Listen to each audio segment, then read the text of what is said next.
Olá, saudações a todos na paz do Senhor e Salvador Jesus Cristo. Graças a Deus, mais uma vez estamos aqui no nosso canal para falarmos da palavra de Deus.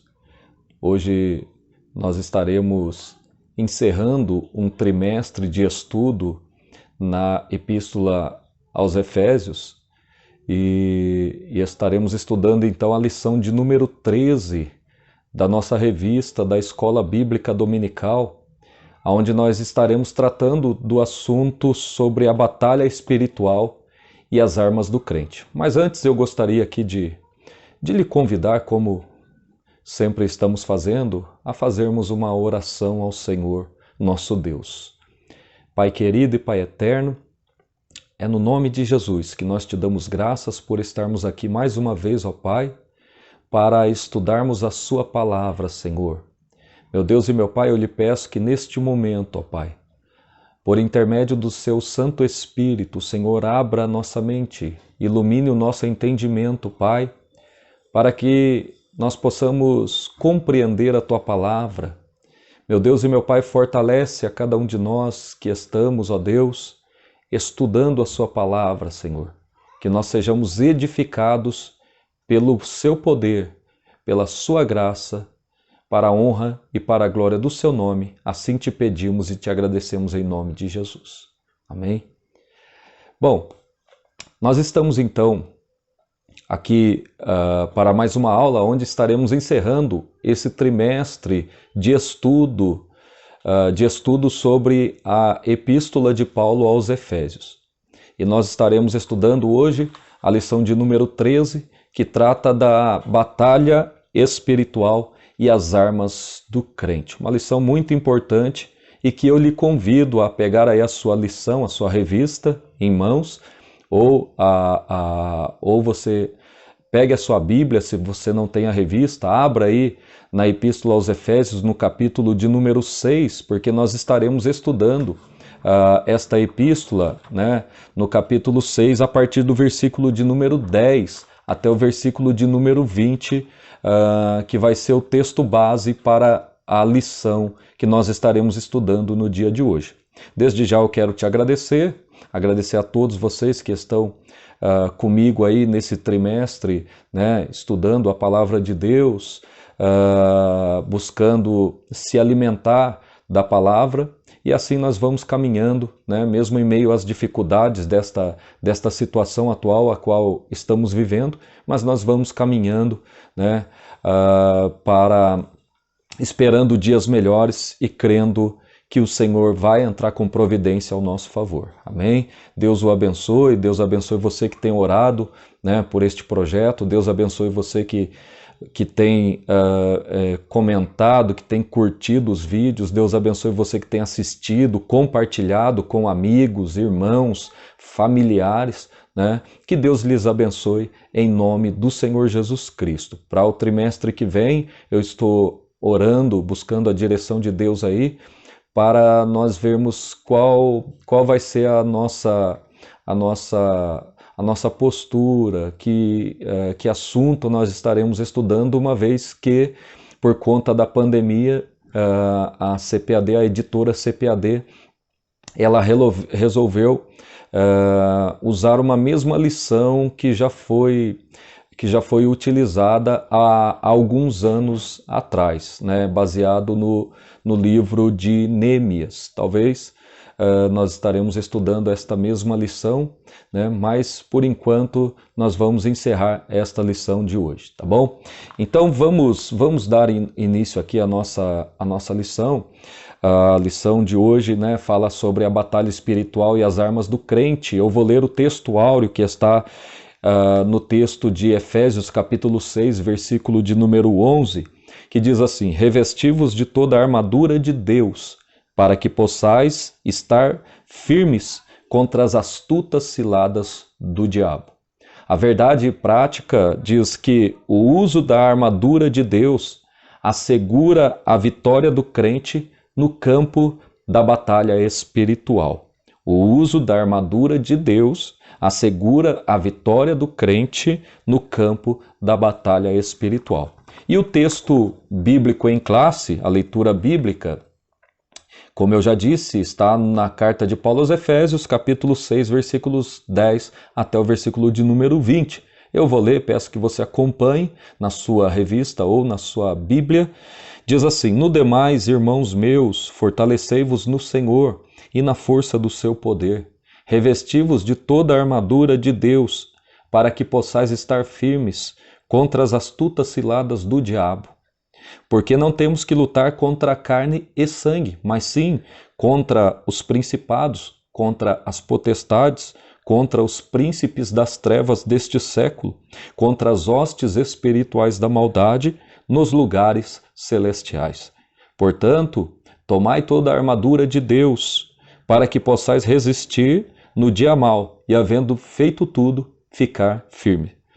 Estais, pois, firmes, tendo cingido os vossos lombos com a verdade, e vestidos a couraça da justiça, e calçados os pés na preparação do evangelho da paz, tomando sobretudo o escudo da fé, com a qual podereis apagar todos os dardos inflamados do maligno.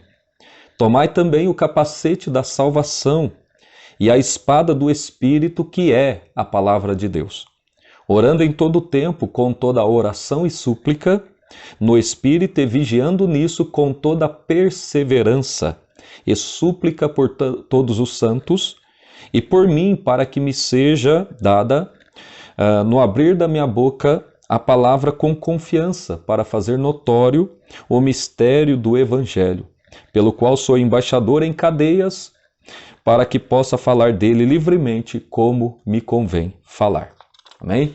Nós temos aqui o objetivo geral da lição de hoje, que é mostrar que o uso da armadura de Deus assegura vitória no campo da batalha espiritual. E depois nós temos, um objetivo específico para cada tópico da lição. No tópico 1, o objetivo é demonstrar qual deve ser o preparo espiritual para a batalha, do crente para a batalha. Qual deve ser o preparo espiritual do crente para a batalha. Segundo tópico, o objetivo é apresentar o campo da batalha espiritual, aonde que acontece esta batalha.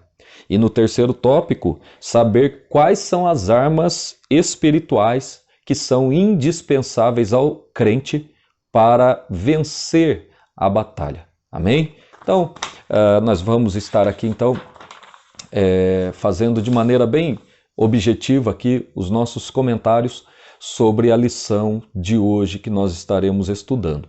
Bom, antes de tudo eu quero dizer aqui que, trazendo um pouquinho da situação, do contexto histórico de Paulo, o apóstolo Paulo, quando ele escreveu essa epístola, a epístola aos Efésios, ele escreveu na prisão, numa condição de prisioneiro do Império Romano. Então Paulo estava preso, inclusive a carta aos Efésios, junto com mais 3 cartas, é considerada as epístolas do cárcere ou cartas da prisão, porque ele escreveu quando ele estava vivendo este momento de aprisionamento por conta do Império Romano. E nesta situação o apóstolo Paulo ele estava sendo constantemente, era uma prisão domiciliar, diz respeito ao primeiro período de aprisionamento de Paulo, uma vez que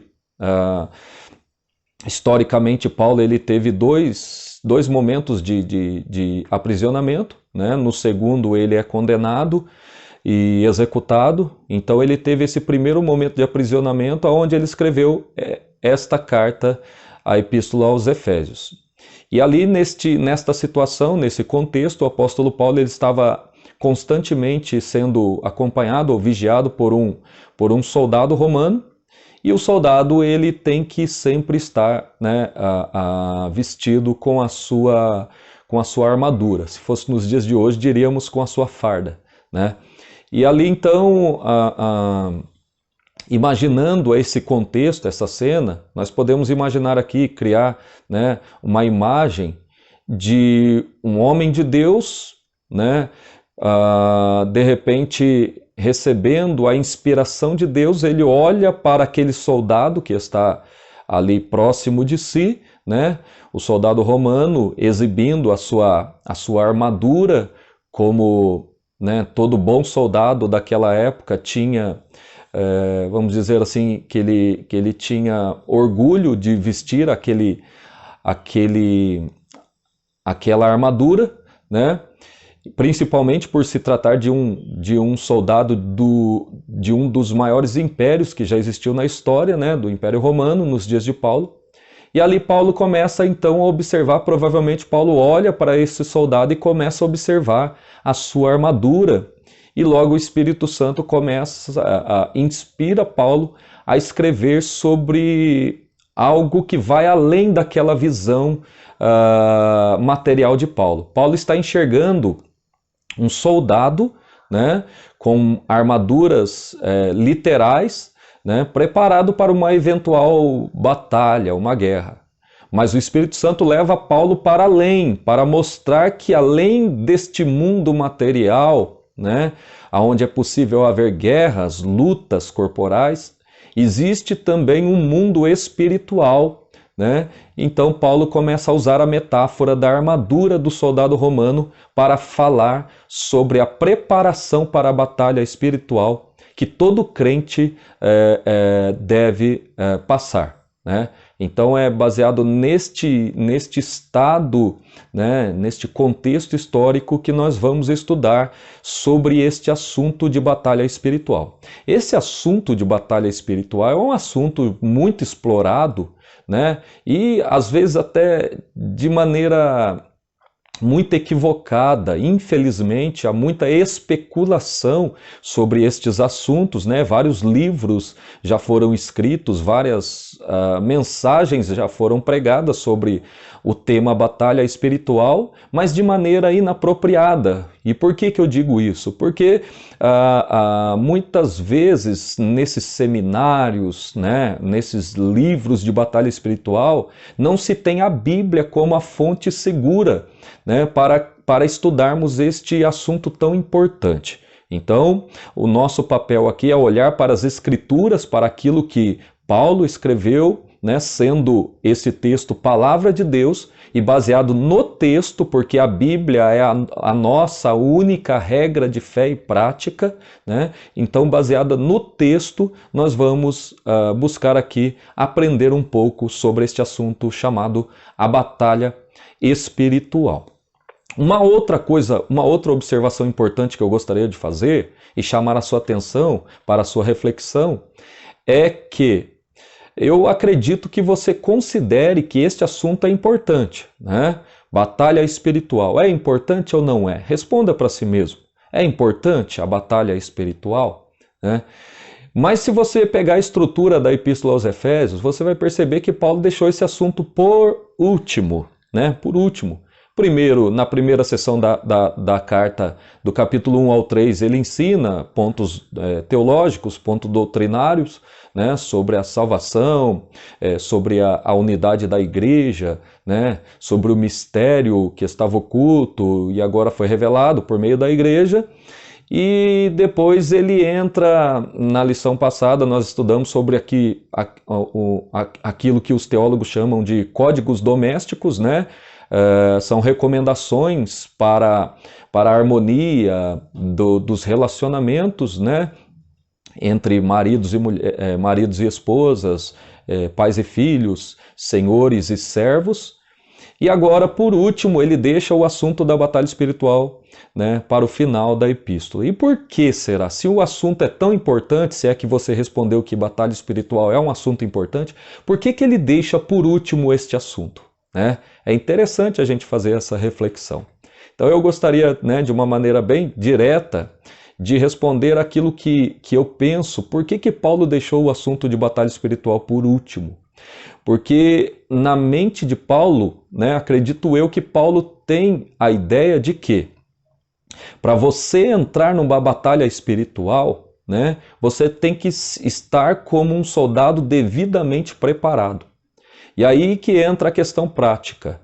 Do que adianta você entrar numa batalha espiritual buscar enfrentar os seus inimigos espirituais de frente, se você ainda não consertou, não tapou as brechas, não consertou aquilo que precisava ser consertado? Por exemplo, o marido, né, todo desconcertado com a sua família, ou com a sua mulher especificamente, né?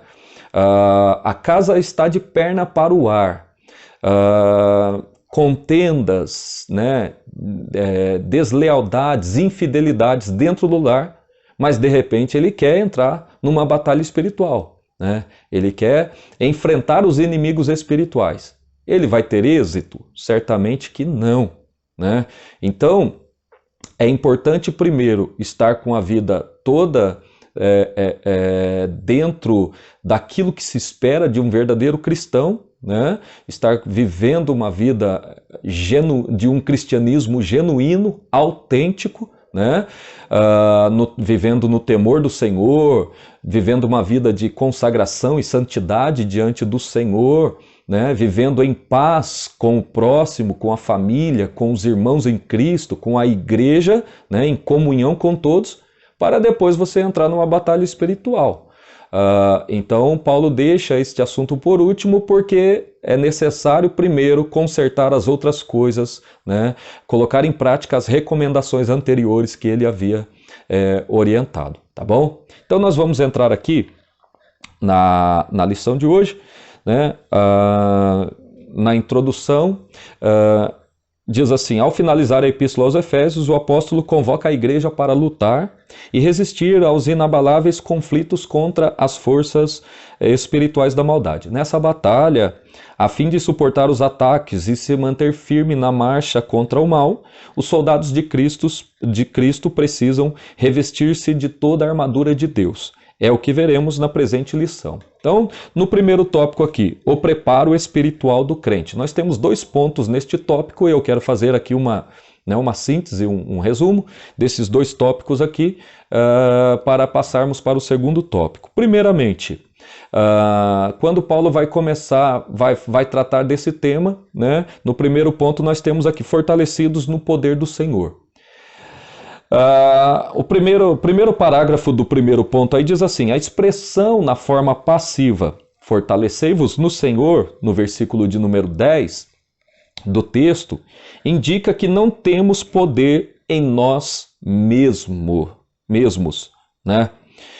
Então, quando Paulo ele vai começar a falar sobre esse assunto tão importante, extremamente relevante para a vida do crente, para a sua subsistência como um cristão verdadeiro, né? O apóstolo Paulo ele começa o texto no versículo 10 dizendo assim: no demais, irmãos meus, fortalecei-vos no Senhor e na força do seu poder. Primeiramente, aqui, e de forma rápida, a expressão no demais, né, quer dizer, Paulo ele está dando a entender que ele está partindo para o encerramento da sua epístola, né? No demais, ou seja, tudo que eu já tratei até aqui foi isso, e agora, para finalizar, né, no demais, fortalecei-vos no Senhor e na força do seu poder. Agora é interessante a expressão que o autor da lição, o comentarista da lição destaca aqui, que é a expressão fortalecei-vos no Senhor. Essa expressão, fortalecei-vos, né, no Senhor, traz a ideia de que o crente ele só terá forças suficientes para se manter de pé numa batalha espiritual se ele buscar essa força no Senhor, né? Então, não há força em nós mesmos para resistirmos diante de uma batalha contra inimigos espirituais. Aqui não se trata de força física, né? Fortalecei-vos, não se trata de tomar vitaminas, né? Fazer aí uma luta de arte marcial, praticar, né, uma luta ou praticar exercícios físicos, musculação ou qualquer outro exercício. Não se trata de fortalecimento físico, porque na luta espiritual, né, o seu condicionamento físico ele não vai ajudar em nada, né? Então Paulo ele usa essa expressão fortalecei-vos no Senhor Porque para a batalha espiritual é só Deus quem pode lhe fornecer a capacidade de vencer os seus inimigos espirituais. Então, isso indica que nós não temos poder em nós mesmos. Se você está de pé até o dia de hoje, diante de Deus, né, sofrendo vários ataques durante toda essa longa jornada ou durante essa sua jornada cristã, né, você deve glorificar a Deus, você deve atribuir honras, glórias, louvores e toda adoração a Ele, porque é graças a Ele que você está de pé, porque a força para permanecer de pé vem dele e não de nós mesmos. Tá bom? Então, continuando aqui, um trecho do comentário diz assim: a vitória não pode ser alcançada por outro meio, né? Ou seja, a vitória na batalha espiritual, ela só pode vir uma vez que o crente ele mantenha uma vida de santidade, uma vida de comunhão com Deus, uma vida de comunhão com o próximo, né? Uma vida consagrada ao Senhor. Né? Então é nesse contexto que o autor, o comentarista da lição, ele diz que a vitória não pode ser alcançada por outro meio, senão somente seguindo este caminho de uma vida de santidade, uma vida de comunhão, uma vida de consagração a Deus. Né? Conhecer as Escrituras sem a devida obediência e frequentar os cultos sem a genuína conversão não são suficientes. Eu achei interessante essa frase e importante a gente destacar isso. Não adianta ser crente nominal. O que nos garante a vitória na batalha espiritual não é uma carteirinha de membro de uma igreja, né? Nem muito menos um diploma de um curso teológico, né? Ou qualquer outra coisa. Não sou, quero deixar claro que não sou contra essas coisas, né? Quem me conhece sabe, inclusive, dedico-me a lecionar teologia, né? No curso teológico, né? Me considero como um estudante, um eterno estudante, né? Da palavra de Deus. E também não sou contra, muito pelo contrário, né? Não sou contra a questão da carteirinha de membro, né? Isso é bom, uma igreja como instituição, ela precisa estar devidamente organizada, né? Mas não são essas coisas que vão garantir a vitória na batalha espiritual, certo? Não adianta, né? Como ele comentou aqui, não adianta ler e conhecer as Escrituras sem praticá-la, né? Aquela velha aquela velha ideia de ortodoxia, ou seja, a palavra ortodoxia traz o significado de doutrina correta, tem que estar aliada, tem que andar lado a lado com a ortopraxia, prática correta, a praxis, né? A prática correta. Então, não adianta conhecer e não praticar. Né?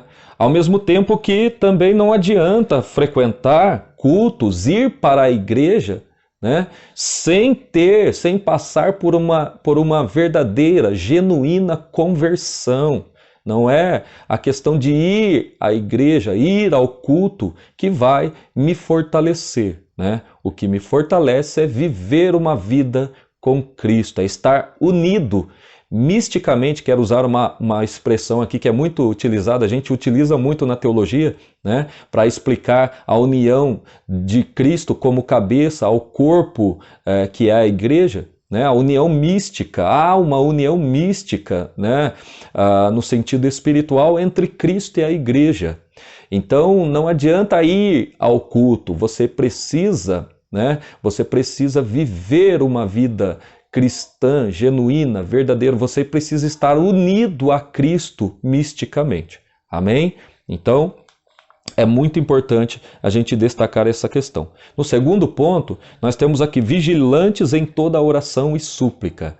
Então, em primeiro lugar, para estar devidamente preparado para a batalha espiritual, você precisa, em primeiro lugar, estar fortalecido no poder do Senhor. Em segundo lugar, vigiando com toda oração e súplica, né? Paulo aqui Paulo ele está finalizando o seu assunto do texto que nós lemos, e aí ele entra nessa questão da oração e a vigilância, né? Então Paulo enfatiza a necessidade de uma vida cristã permeada pela prática da oração, né? Não é possível entrar em combate sem a cobertura de tão preciosa arma espiritual, né? Então é muito importante numa vida cristã a gente entender que as nossas orações são uma arma espiritual muito importante para o nosso fortalecimento, para a nossa preservação, né? Para nós recebermos ajuda, socorro do alto constantemente, né? Para nós termos vitória sobre as nossas batalhas do dia a dia. Se a gente olhar para a história do cristianismo, os homens que marcaram a história sempre foram homens de oração, né? Dificilmente você vai ler a história de alguém no cristianismo que foi considerado um herói da fé sem que ele fosse um homem de oração. Você pode ter inteligência, capacidade intelectual, você pode ter condições financeiras, você pode ter a influência social, você pode ter, né, vamos usar uma palavra aqui bastante comum, bastante popular, né, você pode ser uma pessoa, um espertão, você pode ter lábia, você pode ser o que for, né? Mas se você não for um homem de oração, dificilmente você vai ter uma vida relevante como instrumento nas mãos de Deus. Então, quando a gente olha principalmente para o ministério de Paulo, a gente vê que Paulo ele sempre dava um destaque à oração na vida do homem e da mulher de Deus. Então, Paulo ele vai encerrar esse texto sobre a preparação para a batalha espiritual, falando sobre a oração, mas aliada à oração também destacando a questão da vigilância, porque tem gente que ora bastante, mas não vigia nem um pouco, né? Ora, às vezes passa 2, 3 horas de joelho, quando levanta, já levanta sem vigilância nenhuma, já levanta pecando. Já levanta, né, falando mal do irmão, já levanta murmurando, já levanta brigando, arrumando contendas, né? Então, a oração, ela deve andar de mãos dadas com a vigilância, né? Esse clamor, ele deve estar acompanhado de vigilância, pois esta preserva o crente das astutas ciladas do inimigo. Portanto, eu finalizo aqui, né, citando a palavra do comentarista da lição: vigiemos em oração e súplica, né? E destacando aqui o resumo desse primeiro tópico: a vitória contra o mal somente é possível por meio do fortalecimento do crente no poder do Senhor. Bom, no segundo tópico, nós vamos falar aqui então do campo da batalha espiritual, conhecendo o campo da batalha espiritual. Aonde se dá essa batalha? Quem são os nossos inimigos? Quais são as suas capacidades, né? Quais são as suas estratégias, os seus métodos? Bom, é muito importante quando você vai né, entrar numa batalha, os exércitos, quando eles iam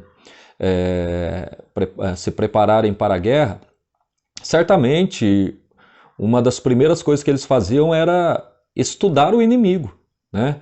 Conhecer o inimigo, conhecer a sua capacidade, né? As suas capacidades, conhecer as suas estratégias, os seus métodos de defesas e ataque, né? Quais são as suas armas, né? Que eles possivelmente, quais são as armadilhas que eles possivelmente poderiam preparar contra aquele determinado exército. Então é muito importante você conhecer, né, o campo da batalha espiritual. Então nós vamos estudar aqui, primeiramente, no primeiro ponto, falando as astutas ciladas do diabo. O apóstolo Paulo ele começa a revelar agora, né, quem são os nossos inimigos nessa batalha espiritual, né? Ele já falou que nós precisamos buscar revestimento de Deus, buscar força em Deus, né? Poder, capacidade de poder permanecer de pé nessa batalha, né? Em Deus. Agora o apóstolo Paulo, ele parte a partir do versículo de número 11 e 12, né? Indicando quem são os nossos verdadeiros inimigos, né? Contra quem vamos lutar. Então aqui no primeiro ponto, as astutas ciladas do diabo.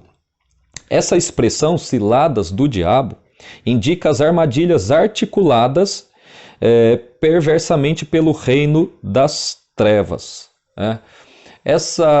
Uma coisa que eu gostaria de destacar aqui é a questão da palavra ciladas. Essa palavra, ela tem origem numa palavra grega, né, que traz a ideia de métodos, metodologia, né, estratégia.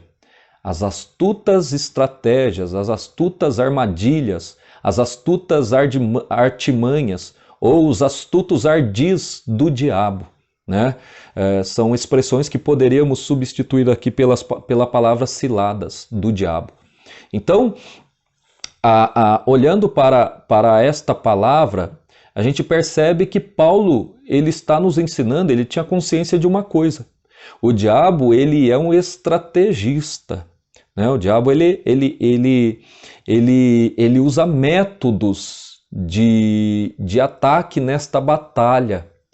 Então, por conta dessa ideia que nos é apresentada pelo apóstolo Paulo, nós precisamos entender que, como cristãos, conhecedores das Escrituras Sagradas e tementes a Deus, nós não podemos, de maneira nenhuma, né, ignorar a capacidade do nosso ou dos nossos inimigos, uma vez que não se trata somente de um inimigo, mas de um exército todo de inimigos, né? Então, precisamos entender que ele é um estrategista, que ele usa métodos, né? Que ele ataca de forma organizada e pensada. Então, não podemos subestimar as armadilhas do diabo, ou até mesmo, né, o mundo espiritual, o diabo e seus anjos. Não podemos subestimar. Nós não devemos temer também, porque a Bíblia nos deixa claro que maior é o que está conosco, né? O poder de Deus é incomparavelmente maior do que o poder que Satanás possui. Mas nós não devemos subestimar. É isso que o apóstolo Paulo está mostrando aqui.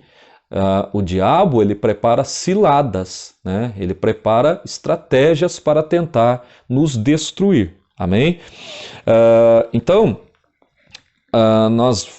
são vários de que forma ele pode atacar. Né?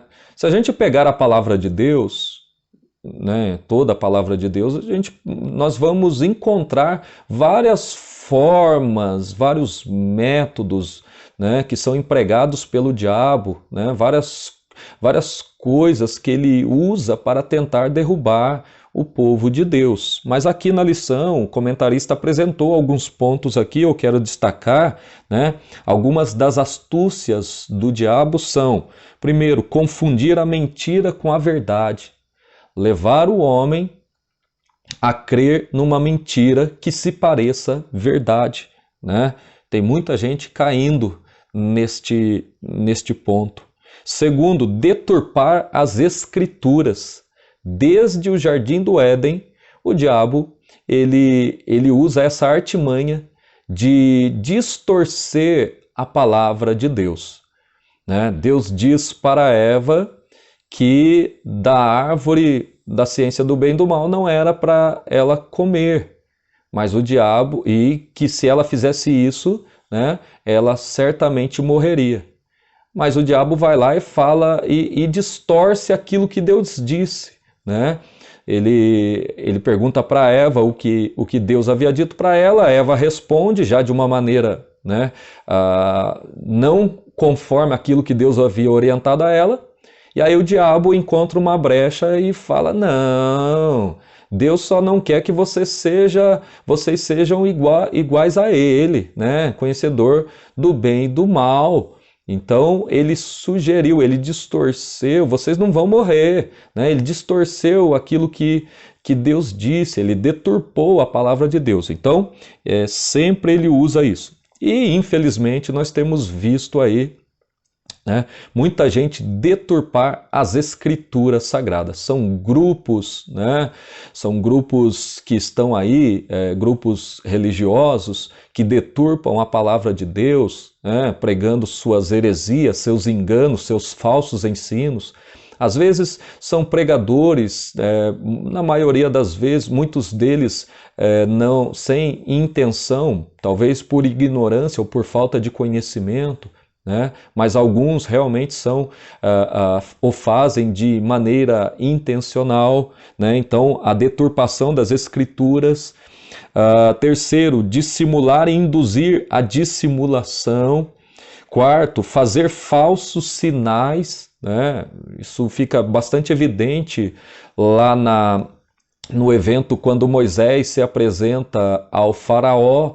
Os magos de faraó realizaram alguns sinais, né, semelhante àquilo que Moisés havia feito, fazer acusações, semear incredulidade, como isso tem acontecido, promover ideologias anticristãs. Hoje nós estamos vendo aí uma enxurrada de ideologias sendo colocado diante de nossos olhos, né, por meio de governos, de ONGs, de grupos organizados, né, tentando atacar os princípios da palavra de Deus. Então, diante desse quadro, o texto sagrado ordena: revesti-vos de toda a armadura de Deus. Eu quero fazer mais um destaque aqui, né, do texto. Quando o apóstolo Paulo fala sobre a armadura de Deus, é interessante a gente notar que a palavra armadura de Deus indica que Deus é quem providencia a armadura. Mais uma vez, destacando que a capacidade de permanecer de pé na batalha espiritual não está em nós, mas está em Deus. Revesti-vos de toda a armadura de Deus. Eu tenho muita dificuldade com pessoas que se dizem cristãs e que são arrogantes, são soberbas, né? que gostam de rebaixar ou humilhar ou depreciar outras pessoas, como que se ela tivesse méritos na sua condição como cristão, né? Seja em que posição ela esteja. Nós não temos méritos nenhum. A nossa capacidade vem de Deus. O apóstolo Paulo escreveu isso aos Coríntios, né? A minha capacidade vem de Deus, ou a nossa capacidade vem de Deus. Então eu tenho muita dificuldade em entender que cristianismo é esse que leva uma pessoa a se ensoberbecer, a pisar nas outras pessoas, a humilhar as outras pessoas, né? São pessoas que certamente não aprenderam ainda com a palavra de Deus, não aprenderam ainda com a história de Davi, né? Quando Davi, ainda um adolescente, ele vai até o campo de batalha, no arraial dos israelitas, e de repente os seus irmãos começam a desprezá-lo, né? Os seus próprios irmãos começam a desfazer de Davi. E quem era Davi para enfrentar um gigante treinado desde a sua mais tenra idade como Golias, né? Um guerreiro profissional como Golias, e um menininho cuidador de poucas ovelhas, né? Um adolescente cuidador de poucas ovelhas. Quem era ele para enfrentar o gigante Golias, né? E aí eu aprendo que não podemos subestimar ninguém desde que ele seja um filho de Deus, porque você não sabe o que Deus preparou para a vida dele, você não sabe o que Deus reservou para a vida dele. Então, é importante que o cristão ele evite ele evite a sua autoexaltação, ele evite a soberba, né? Bom, no segundo ponto do segundo tópico, nós temos aqui o conflito contra o reino das trevas. Paulo enfatiza que esse conflito não é contra carne e sangue. Então, Paulo agora ele começa a apresentar quem são os nossos inimigos. Ele já falou que o diabo ele é um estrategista, né, no versículo de número 11. E agora ele mostra que o diabo, que os nossos inimigos, né, ou seja, o diabo e seus agentes, eles são seres espirituais. Os nossos inimigos para essa batalha não são carnais, não são humanos, são espirituais, né? Então não se trata de lutar contra o ser humano, mas contra o reino das trevas nas regiões celestes. Essas declarações indicam que a batalha não é física, mas travada no mundo espiritual. O diabo, ele usa pessoas. Às vezes você tem desavenças com pessoas, né? Você fala, nossa, eu não suporto aquela pessoa é difícil de convivência, né? Mas precisamos entender, né, que por mais que você tenha que conviver com alguém no seu trabalho, na escola, na vizinhança, né, que seja uma pedra no seu sapato, que te persiga, que te calunie, que te faça mal, você precisa entender que por trás de tudo isso existe um mundo espiritual. E a sua luta verdadeira é contra o mundo das trevas e não contra a pessoa por si mesma, né? Então o conflito é contra as hostes que debaixo da autoridade do diabo mantém os homens na escuridão. Então nós precisamos entender que a batalha ela é espiritual, então ela se dá contra inimigos espirituais. Você não os vê, mas você pode ter certeza de que eles existem e eles estão tramando para tentar destruir a sua vida, tá bom? E no terceiro ponto, nós temos aqui as agências das potestades do ar. Eu quero destacar aqui o que o comentarista traz sobre as características desses nossos inimigos. Então o apóstolo Paulo ele já mostra que o diabo ele é um estrategista, né? Ele usa métodos, ele tem um reino, vamos dizer assim, organizado para a batalha espiritual. Nós já vimos aqui que se trata de inimigos espirituais, né? Ou seja, o diabo, Satanás, ele possui seus agentes, o seu exército, né? A qual nós devemos entender que são contra eles, que nós devemos lutar na batalha espiritual. Então não adianta força física, não adianta capacidade intelectual, tem que ter poder do alto, poder de Deus para suportar, para resistir ao diabo. E agora nós temos aqui as características desses nossos inimigos. Então, esses seres eles são caracterizados por 3 aspectos. Primeiro, o apóstolo Paulo no texto ele mostra que eles são poderosos, né? Na linguagem que Paulo usa aqui no versículo de número 12, dizendo assim, porque não temos que lutar contra carne e sangue, né? Mas sim contra os principados e potestades. Essa expressão potestades, até mesmo principados, traz a ideia de inimigos poderosos. Ele está querendo dizer que esses anjos maus, esses demônios, né?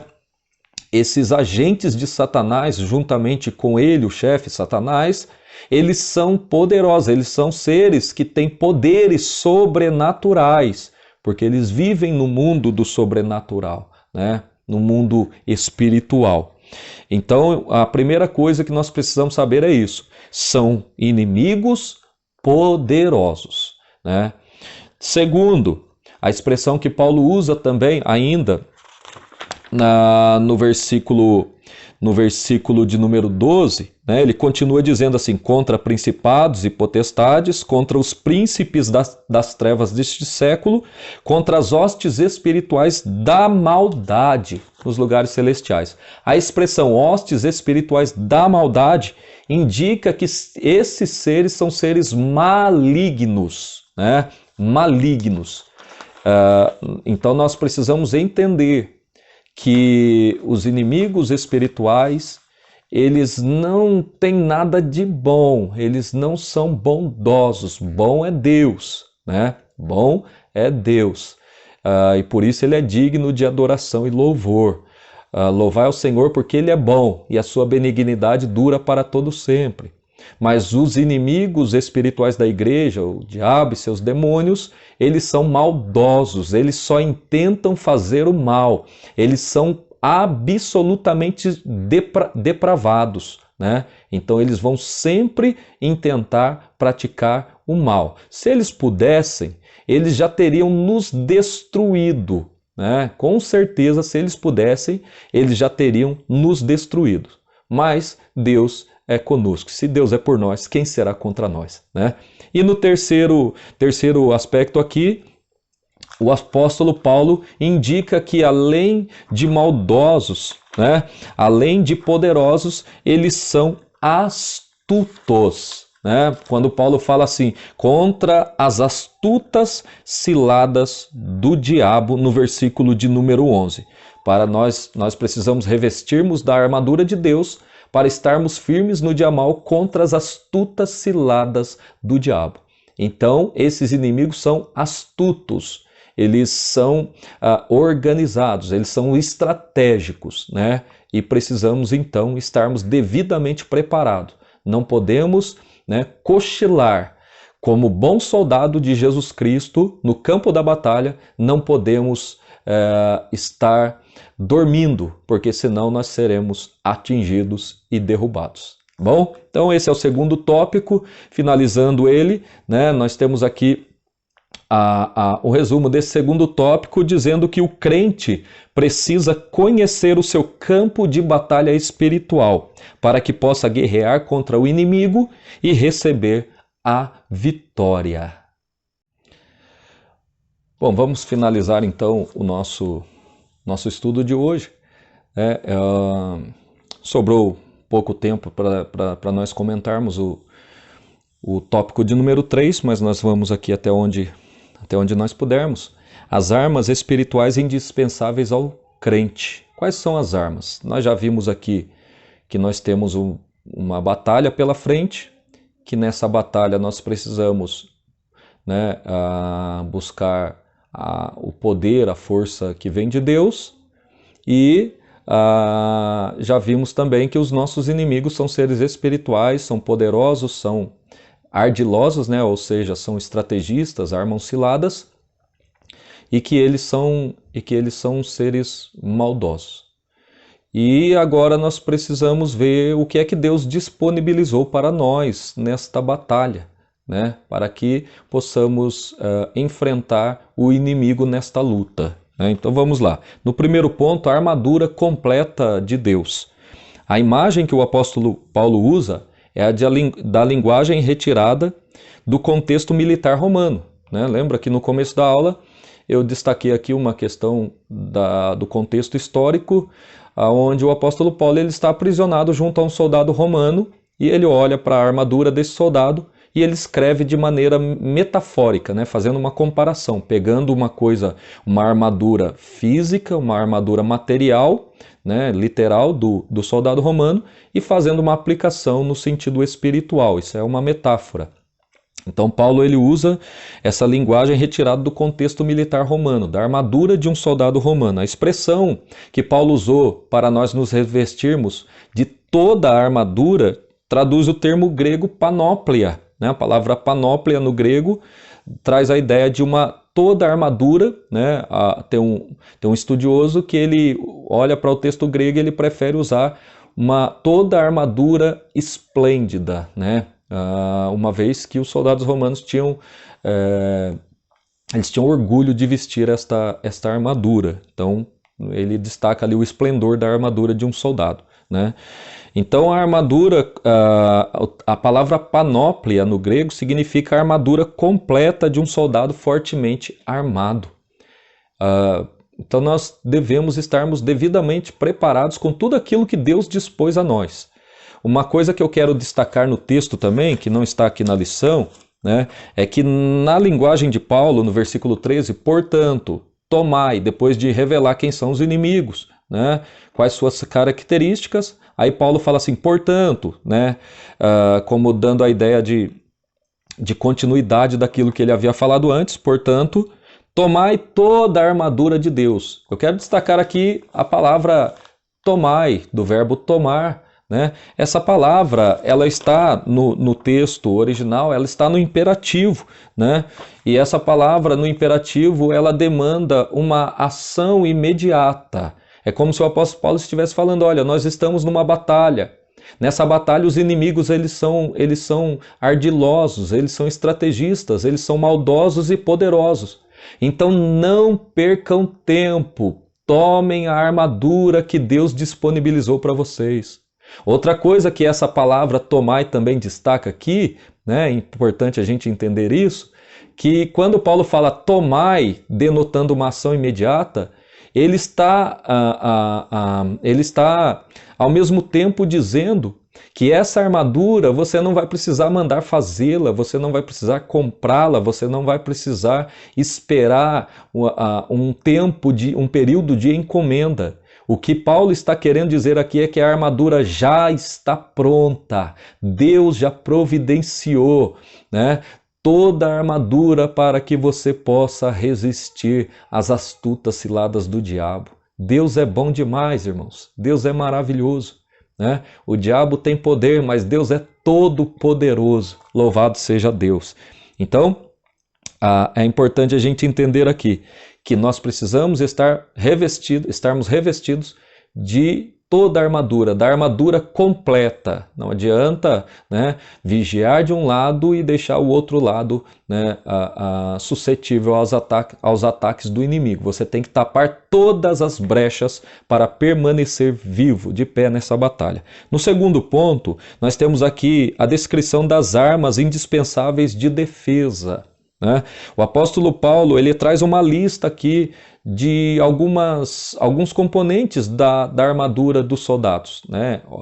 Ele, olhando para o texto, ele não traz todos os componentes da armadura de um soldado. Por exemplo, ele falou da espada, mas não falou da lança. Os soldados naquela época utilizavam lanças também, né? Mas isso não vem ao caso. Vamos ao ponto que nos interessa aqui, né? O apóstolo Paulo primeiro ele fala, cingidos os vossos lombos com a verdade, no versículo 14. Então a primeira peça da armadura que Paulo destaca aqui é o cinturão, né? Que servia tanto para guardar a espada do soldado, quanto para, né, o soldado ele fazer ali o seu preparo para uma luta corporal, né? A expressão cingir traz essa ideia justamente de um soldado que utilizava a sua saia, os seus vestidos, pegar a ponta desse vestido, amarrar, né, no cinto, dobrando esse vestido para dar mobilidade nas suas pernas, para que ele pudesse ali,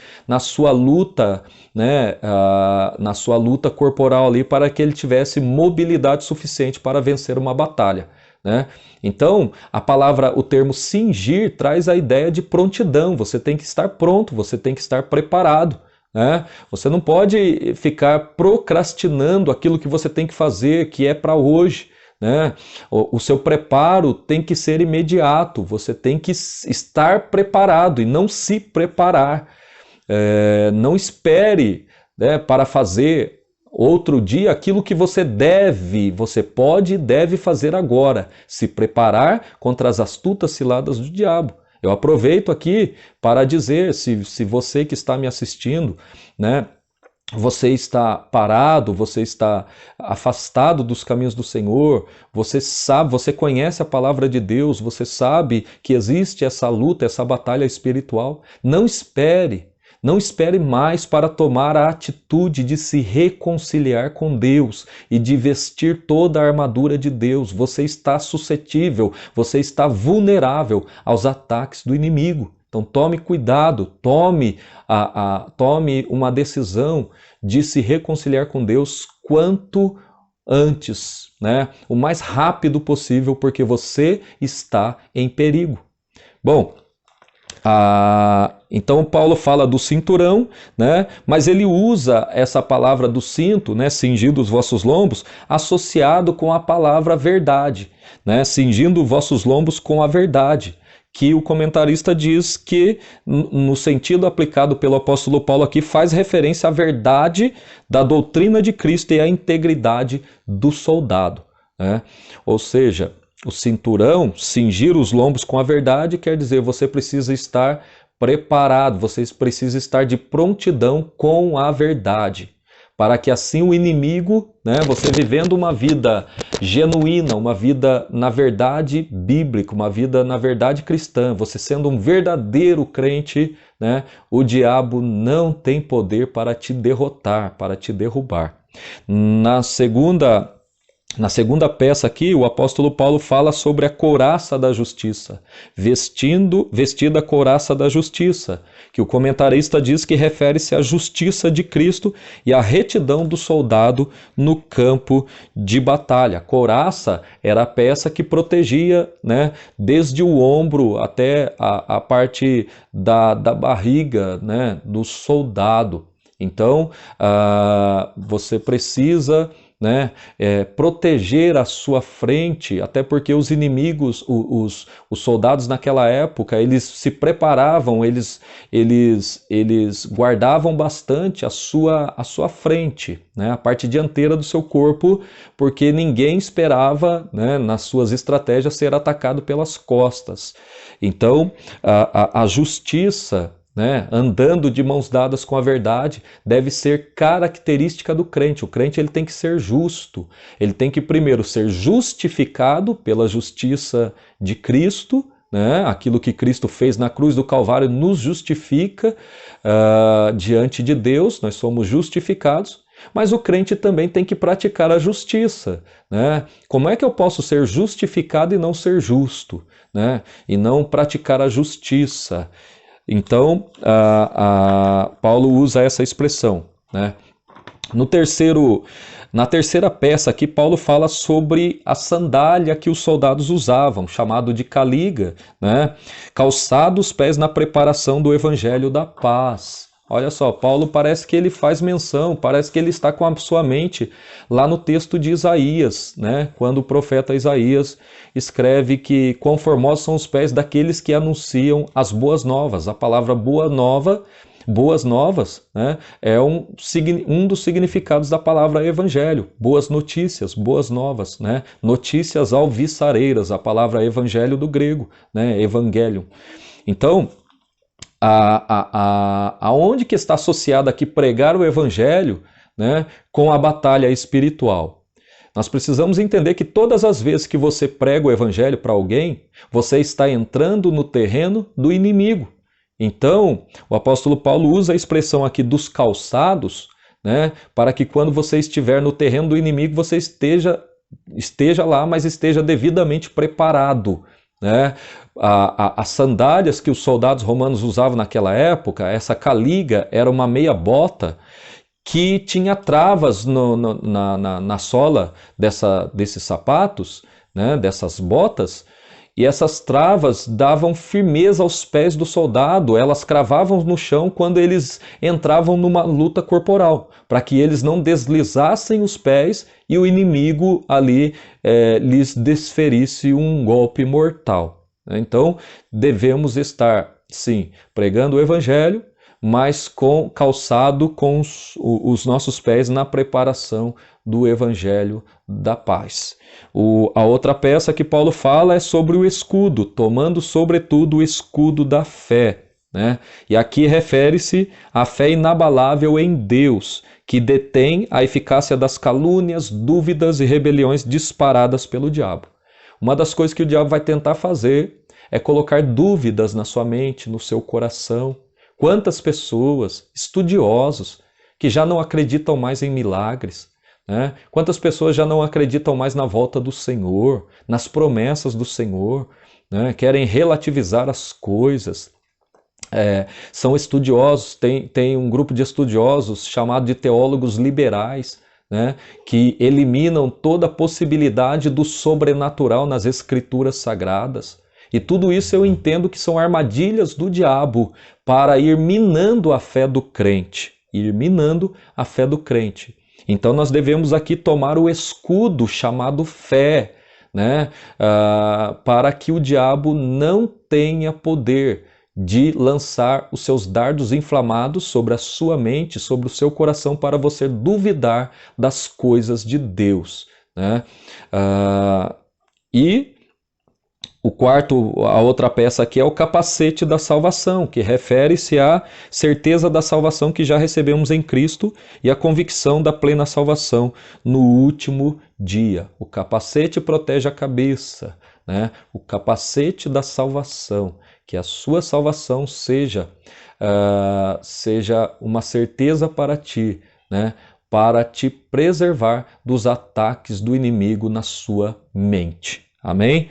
Bom, o tempo correu, né? E eu quero aqui encerrar no terceiro ponto, que fala da imprescindível arma ofensiva. Paulo fecha aqui, né, as peças da armadura do soldado romano, falando da espada do Espírito, que ele mesmo traz a interpretação da metáfora, falando que a espada do Espírito é a palavra de Deus. Então a espada do Espírito é identificada como sendo a palavra de Deus, inerrante, inspirada e penetrante, né? Ela deve ser usada tanto para resistir às ciladas do diabo, quanto para derrubar as fortalezas de Satanás. A espada, historicamente falando, ela era uma arma tanto de defesa quanto de ataque, né?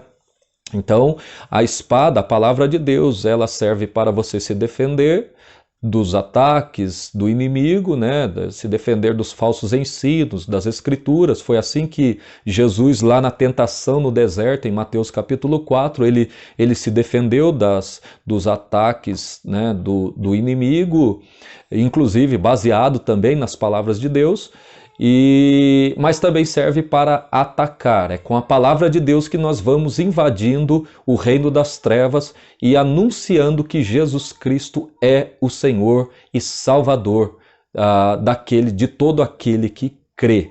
Louvado seja o nome do Senhor. Portanto, eu gostaria de concluir esse terceiro tópico, né, dizendo que as armas ao nosso dispor, elas são indispensáveis para resistirmos aos ataques das trevas e permanecermos inabalável. E a conclusão é: a vitória da igreja contra as forças do mal é garantida pela sobreexcelente grandeza do poder de Deus. Os ardis de Satanás não podem ser subestimados. Porém, o reino das trevas não deve amedrontar o cristão. A Escritura convoca o salvo a combater e a vencer as potestades do ar, revestido com a armadura de Deus. E aí eu termino levando você a uma reflexão. Ei, você está preparado para a batalha espiritual?